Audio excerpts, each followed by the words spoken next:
दोस्तों, भारत के खिलाफ जंग की शुरुआत हो चुकी है और दुश्मनों ने एविएशन वॉरफेयर, बायो वॉरफेयर और टेक्नोलॉजिकल जो वॉरफेयर है वो अनलीश कर दिया है। आप देखें दोस्तों, तो पिछले दिनों जो स्पूफिंग की, जीपीएस स्पूफिंग की घटनाएं हुई थी, जिसकी वजह से हजारों प्लेनों को कई घंटों के लिए ग्राउंडेड करना पड़ा था। उसकी वजह से करोड़ों अरबों रुपए का जो है नुकसान हुआ था।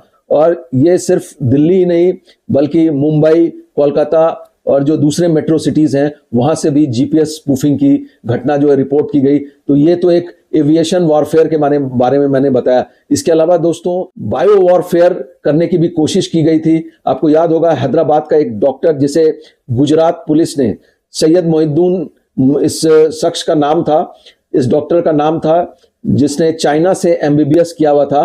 और ये कैस्टर ऑयल से राइसिन, जो कि एक साइनाइड से कई गुना ज्यादा खतरनाक जो ये जहर होता है, उसको तैयार करने की कोशिश कर रहा था। और उसका ये एम था कि वो मंदिरों में प्रसाद में उसको मिला के या फूड में मिला के लोगों तक इसको पहुंचाया जाए, जिससे भारी संख्या में कैजुअलिटी हो, लोग मारे जाएं। समय रहते जो एटीएस, गुजरात एटीएस ने सैयद मोहिद्दीन को जो है वो पकड़ लिया है और इस पूरे मामले की जो है जांच की जा रही है। कैस्टर ऑयल के कई कंटेनर्स वगैरह भी बरामद हुए हैं। इसके अलावा एक दरगाह से सैयद मोहिद्दीन से की निशानदेही पर एक पिस्टल वगैरह भी बरामद हुआ है, हथियार कुछ बरामद हुए हैं। गुजरात एटीएस ने सैयद मोहिद्दीन को उस समय पकड़ा था जब वो दरगाह में जो हथियार उसने छुपा के रखा था उसको वो एक्सट्रैक्ट करने के लिए जा रहा था। इसके अलावा दोस्तों, आप देखिए, जो टेक्नोलॉजिकल जो वॉरफेयर है वो भी अनलीश किया गया है।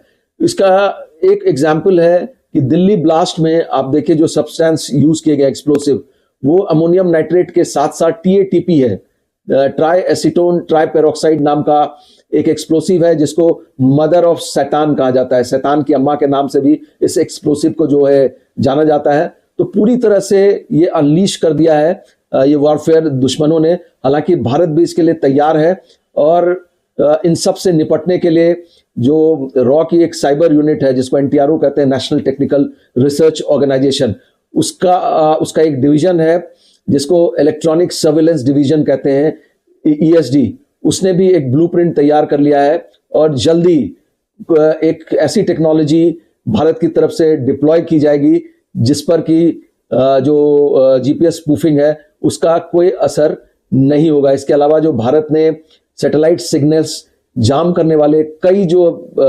जैमर्स जो है देश के अलग अलग हिस्सों में लगाना भी शुरू कर दिया है।